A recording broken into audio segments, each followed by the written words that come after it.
Hey, welcome to my channel, or welcome back.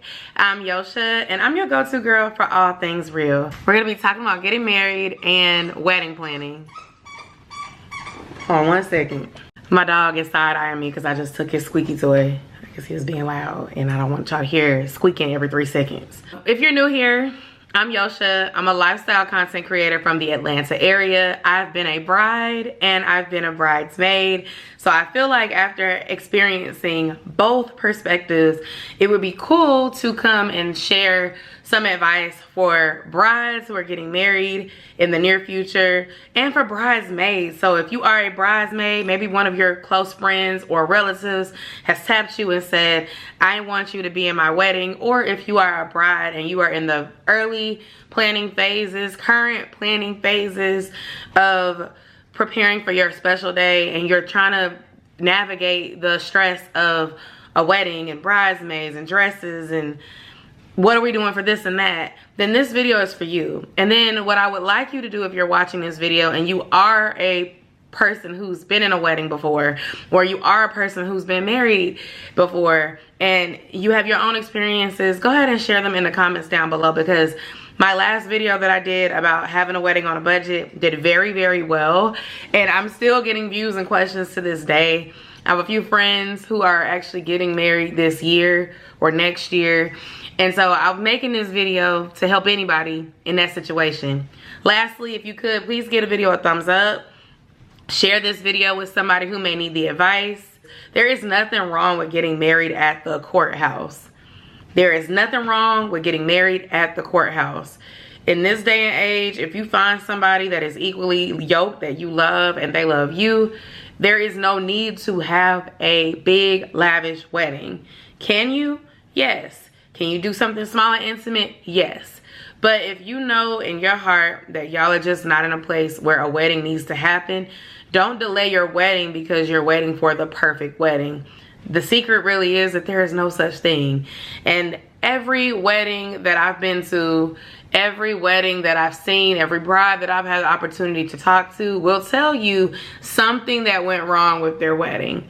And I've been to quite a bit of weddings, you know, not like 50 or nothing like that, but I would say I've been to at least 8, 9 weddings. And I would say that I ended up crying at every single last one of them. Why? Because I think that weddings are beautiful, but not just weddings. The act of someone committing their life to Christ and to their husband, wife is beautiful to me. And I say that to say that every little thing might not get checked on your to-do list, your box of things that you want. Y'all, on my wedding day, my dress ripped right before I walked down the aisle. There was a mix-up with my seating chart at the reception hall. But when I look back at the pictures, when I look back and think about that day, the most beautiful part was the ceremony and getting married to my husband. And when I talked to people who were there, they had fun, they enjoyed the food, they enjoyed the time, and they felt like our wedding was beautiful. But I noticed every little thing because I was so hands-on with planning it that I knew everything that didn't go right. So in hindsight, it might have been better for me to, number one, do a smaller guest list, because half the people that I included on my side were people that I was no longer really associated with anyway, but I invited them because we went to high school together. We used to work together. We was friends on Instagram. They DM me and ask could they go. And if I were to redo this for a vow renewal, you know, my husband and I are coming up on 7 years, so 10 will be here before you know it, and I would love to do like a party to celebrate. I would definitely reduce my guest list significantly, just because, you know, those people that you don't really talk to, that aren't a part of the village, that don't even really know your husband that well, they don't need to be there anyway. The other thing when thinking about should I do courthouse versus the actual ceremony is your financial situation. So when we got engaged, we were both working, but we knew that we wanted to move out and get a house. So in the span of the year that we got married, we navigated looking for a new home because we were living with my parents. We navigated moving into the new home because we did move into our house before we got married, about 6 months before we got married, 6, 7 months before we got married. navigating the changes of, you know, having your first home together versus when you live with your parents. Your money is a little bit different. And so that was a lot of change in a year. And then we were planning a wedding and honeymoon on top of that. All on a budget, which is why I did the whole video series about having a wedding on a budget.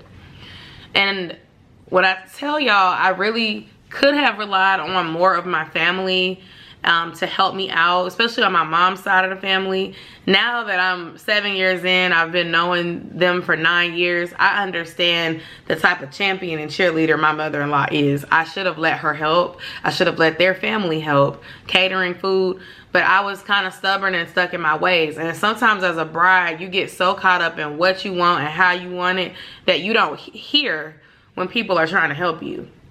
And then you try to do everything your way and stuff doesn't go right, and then you're mad because your wedding wasn't the way you wanted it to be, when you could have listened to somebody who was trying to help you save money, do it another efficient way, make it still nice but not put it too much stress and strain on you. But because you want it your specific way, you're not hearing them. So I don't know if that's you as the bride watching this video, but like, allow people to help you. The intentions are probably good if they're trying to help you, especially if they're not talking about how much you can pay them to go do this and this and that. It's not to say you won't pay them, but if it's a genuine like, well, you know, I had this event and this is how I did it, I think we could do this, and they giving you a concrete plan, don't be so caught up in your idea of what you want that you don't take good advice and you've never planned a wedding before. When I got married, I was 24. Well, engaged, I was 24, but got married when I was 25. I was the first in my friend group to get married. I didn't really know the things that I know now about like bridal showers, bachelorette parties, venues, things of that nature. And we kind of just winged it. I feel like the people I selected to be my bridesmaids did the best they could as 24 and 25-year-old girls. I tried to make things as affordable as possible. Not only for me because I was on a budget, but because I understood that my friends were on a budget. And that gets me on the subject of bridesmaids. Yes, it is important to choose your bridesmaids carefully if you're having a wedding.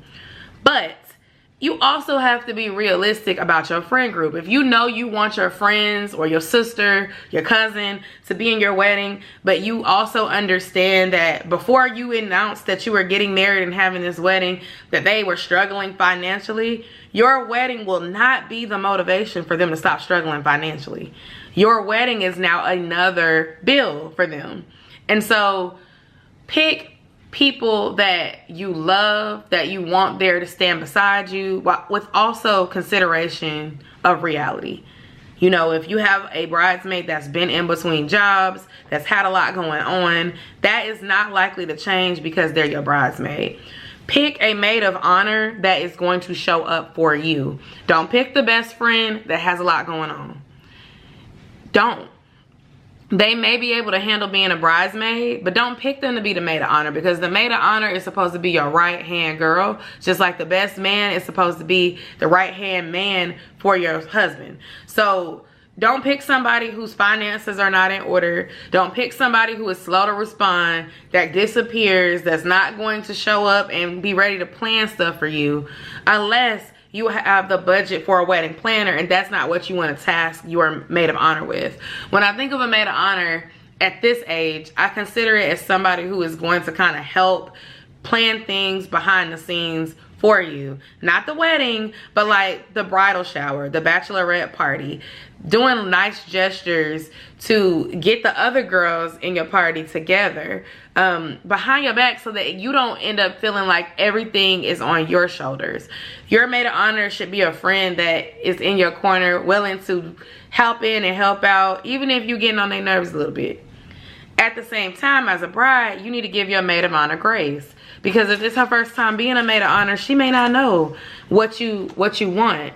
And so it's important to pick somebody that knows you well enough to know what you would like and what you wouldn't like, but also for you to be a friend enough to be able to communicate with your friend what you want, what you expect, what you are thinking, and have a dialogue without it ruining your friendship. A lot of ladies come out of weddings losing a friend because expectations are not set up front and in advance, and there's usually misunderstanding around what is expected on both sides. What is the bride covering versus what is the bridal party supposed to cover?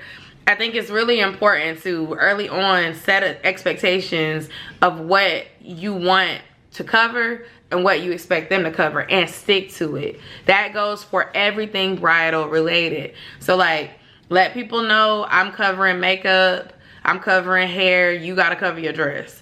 Or you gotta cover makeup, hair, and dress. I'm covering the hotels.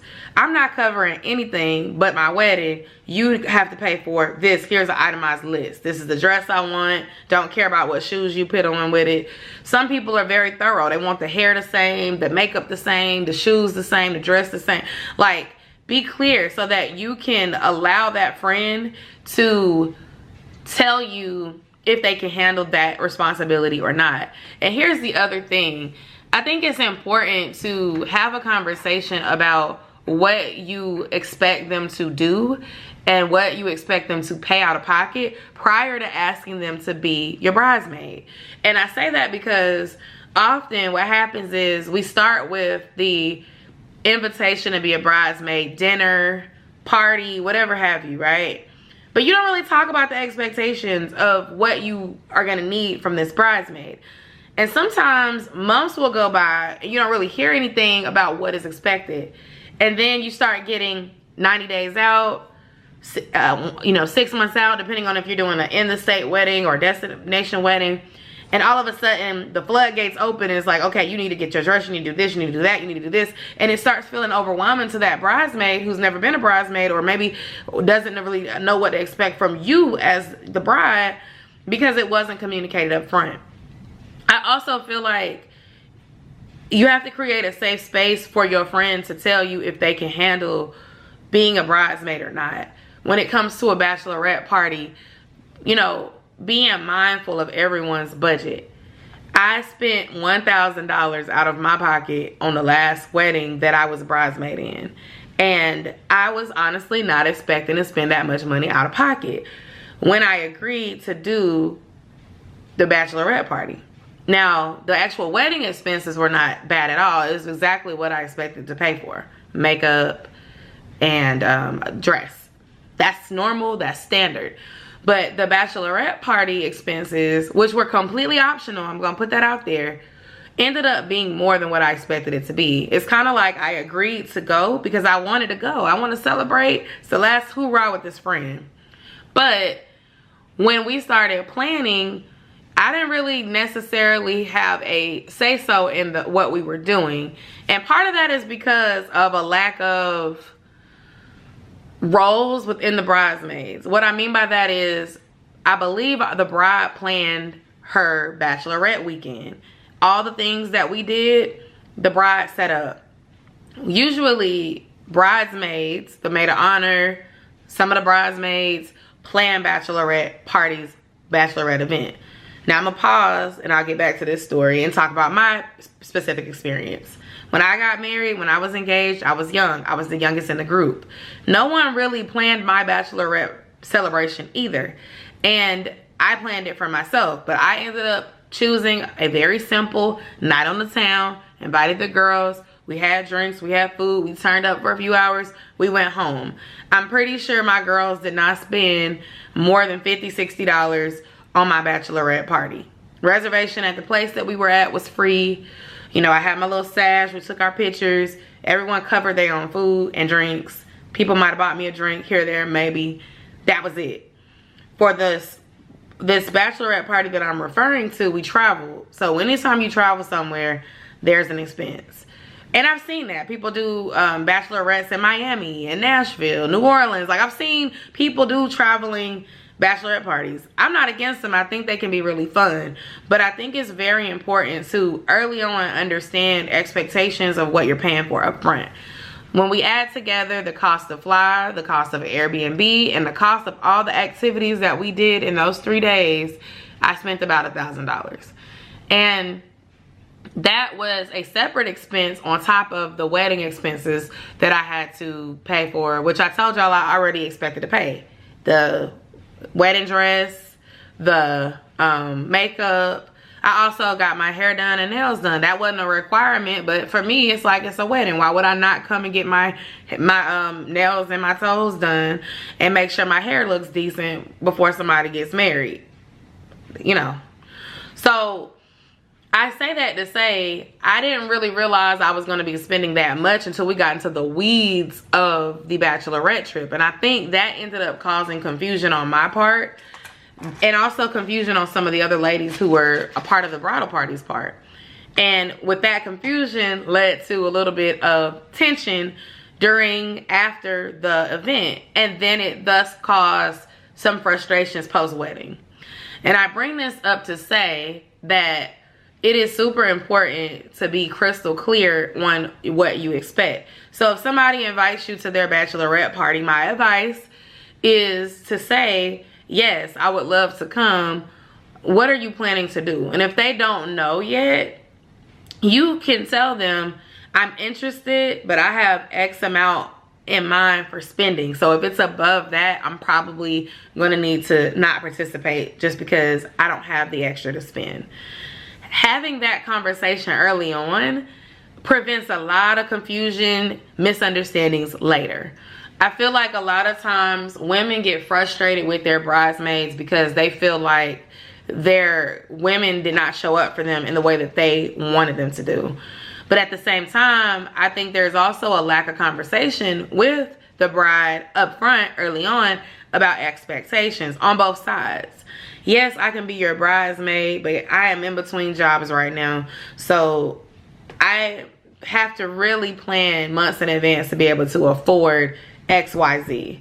I want to be there on your special day, but I can't afford to spend more than $1,000. I can't afford to spend more than $500. I can't afford to spend more than the cost of the dress and the shoes and the makeup. Having those conversations early on help to level set and set expectations. I'll give an example. When the bachelorette invitation went out for the party, this was optional.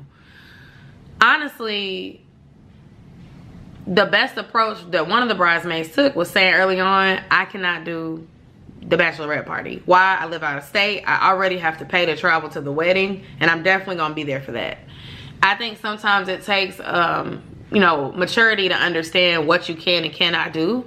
And I think sometimes as people pleasers, we tend to feel like we can't say no to things. We don't want to let someone down. So then we try to do it at a lower level, even though we knew we couldn't handle it to begin with, and then it ends up still disappointing that person when you really could have thought about it and been real with yourself and said, you know what, I can't do that.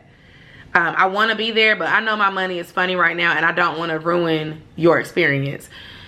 Being a friend that is selfless and understanding that. Now, as a bride, you also have to consider the people in your circle. I know it's your special day, and it is the most important day for you and your husband. But that's it. It really is the most important day for you and your husband. So you have to figure out who is so important that you don't want to do the day without, and what are your non-negotiables. What is your budget? When I got married, I didn't have a big budget, but I was able to make it do what it do. Whatever I could cover, I did. You know, the hotel, I had all these points saved up. I used my points that I had saved for years to cover the hotel, so my bridesmaids didn't have to worry about coming out of pocket to have a place to lay their head to be there for me. If they wanted to, they could. But if not, I covered that part for them. Makeup, back then it was not that expensive. It's expensive now, but it wasn't that expensive.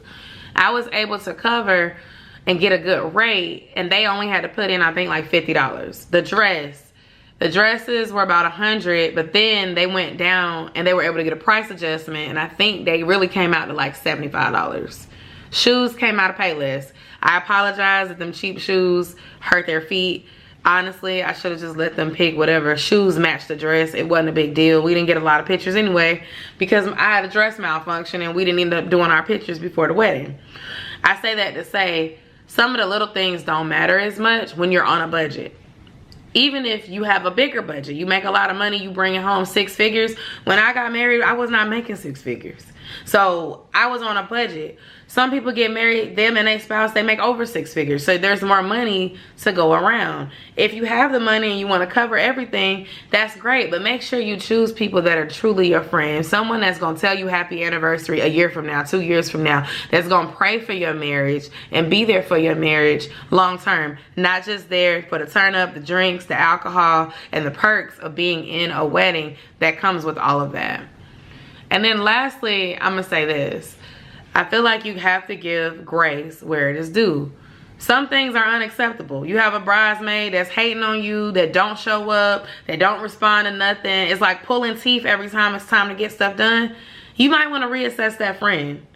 But if you have a friend that is also going through something really heavy at the same time while you're getting married, and they are not showing up because they have something bigger than you going on, it's not to say that you won't still feel hurt.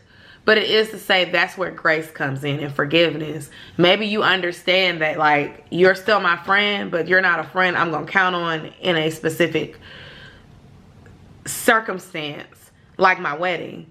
You know, like a major event. Doesn't mean that we can't still be cool, cordial. But I think often we have unrealistic expectations and then we end up feeling like, dang, this person really let me down. I don't know how I'm going to talk to them ever again. You know, and it's like a wedding really shouldn't be that. You shouldn't be losing your friends or family members because of a wedding.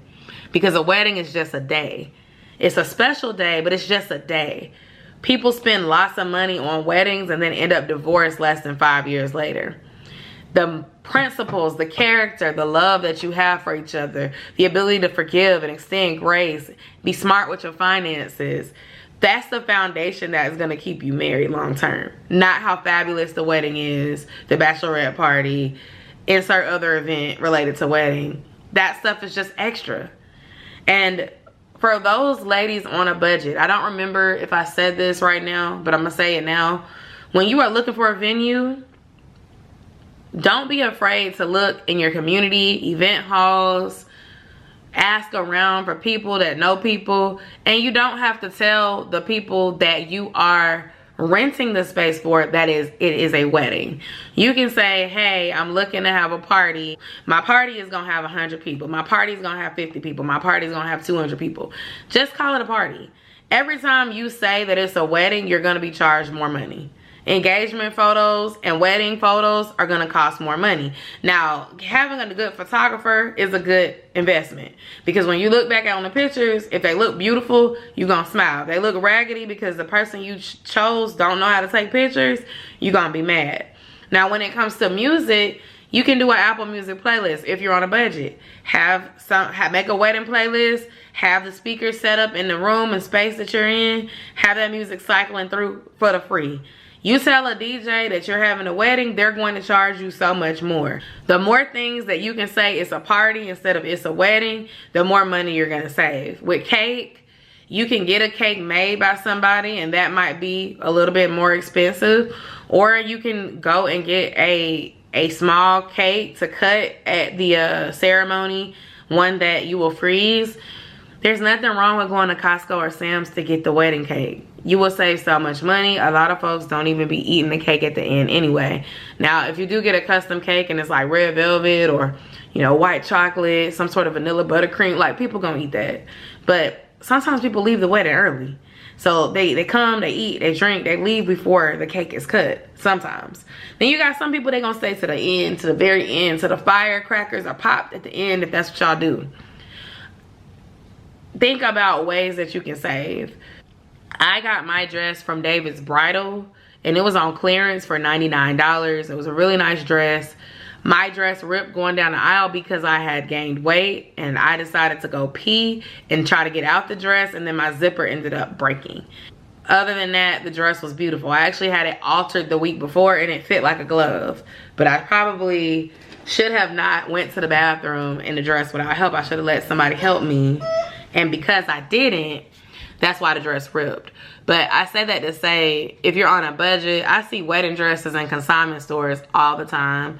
You also can find a dress on websites like Shein, Torrid. Torrid sells some pretty wedding dresses for the plus size girlies. Fashion Nova, find a pretty white dress and then go to a seamstress and make that dress fit your body so it looks gorgeous on you. You do not have to spend $1,000 on a dress. You can, but sometimes when you spend that kind of money on a dress and something don't go right, you're gonna be mad at yourself. Another thing to consider is after prom season, so I'm talking about like April, May, June, a lot of the prom dresses end up going on sale tremendously, and you may be able to find a beautiful gown in white, because people do wear white dresses to prom, that you could use as a wedding dress. And you know, an age appropriate one. I ain't talking about these ones that be all cut out on the side and stuff like that. You know, these kids be wearing it like that these days. But I say that to say, like, there's frugal ways to do everything. Nails, toes, you know, of course you can go to a nail salon, but you also have nail techs that run specials. My advice is just don't say that you're getting married. Like, avoid, not to say that you can't celebrate getting married, but when it comes to spending money, when it comes to stuff like catering and things like that, you don't have to disclose that you're getting married. Just say it's for an event. Use the word event, not wedding, not engagement, and you will save almost every time. When it comes to food, depending on your venue, some venues provide food, some don't. Sam's Club and Publix and Costco catering. Some of the stuff like fruit trays, veggie trays, hors d'oeuvres, like the little charcuterie boards, Publix does that. The grocery store, if you're not in an area where you have a Publix, find your freshest grocery store that does catering and see what they charge. You do not have to spend triple on these simple egg and, not eggs, you know, tomato and cheese and olive trays to, you know, appease people that may not even eat that stuff anyway. And like, Publix chicken is actually pretty good. I had Publix chicken at my wedding. I had my aunt and my uncle. They made the greens and the mac and cheese and the, you know, the soul food sides, but that chicken that most definitely came from Publix. And I'm not ashamed to say it. It was easy, it was quick, and it was affordable. Don't break your bank spending money on a day that is gonna go by like this. Months of planning, and let people help you. You do not have to do it all by yourself. Don't be afraid to call around and say you are planning an event for 75 people. You're planning an event for 100 people. Now, you do need the number of people to be correct, because you don't want a seating issue when you get to where you're going. But I say that to say, if you use the word event, you likely gonna get a better price than if you say wedding. People hear wedding, they want to add $500 to it. But that's all I got, y'all. I hope y'all resonated with this advice. If you have any questions, please don't be afraid to ask them below. If you want to share your experiences, please comment them below. Help another bride, help a fellow bridesmaid. I love y'all so much. And please don't fall out with your friends over a wedding, bride or bridesmaid. Give your girls some grace. And if you are a bridesmaid, show up in the best way you can. And the main thing I want y'all to take away is communicate up front. Be clear. Be honest. Be open. Don't not show up because you couldn't communicate. If that's your friend, you should be able to tell them, hey, I can't do this. I still want to be there for you, but I can't afford it. It is okay to say that. All right, y'all. I'll talk to you later. Bye.